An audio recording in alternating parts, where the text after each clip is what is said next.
Hare Krishna. So today's question is, we see artificial intelligence is creating chatbots, which can reply just like humans, correct? Will this concept get advanced enough to create artificial intelligence-driven consciousness? Will this concept get advanced enough? Well, we don't know. I mean, at least I don't know. I don't think so the scientists can actually really figure it out or claim that it will happen. They may wish to have it, but let's assume if it happens, okay? Because the next part of the line is in that context. Hence proves consciousness comes from matter. So if it happens that the artificial intelligence becomes advanced enough that you will have AI-driven consciousness, fine. But ultimately, it was a human consciousness behind that AI-driven consciousness also. Who created that? From where does the artificial intelligence came? There's a whole system designed for that artificial intelligence.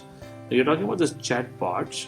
It's not that of course you can have a self-learning tool for it, no doubt about it. Even that tool is created by somebody.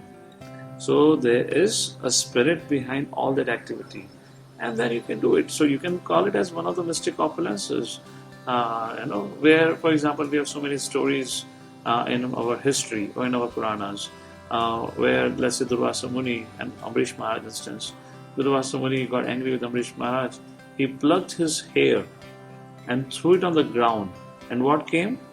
A living entity. So if you see, apparently, from one context, the hair, which was the dead matter, turned into a consciousness, a living being. So what would you say?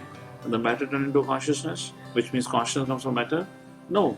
It was Durvasa Muni who empowered that hair with his mantra power, and that transformed that hair, which fell on the ground, into a living being, a ferocious living being. So ultimately, there's a person behind. And if it so happens, that's not a big thing. We already have so many examples of it, just like I gave you one example. Alright? I hope it answers. Hare Krishna.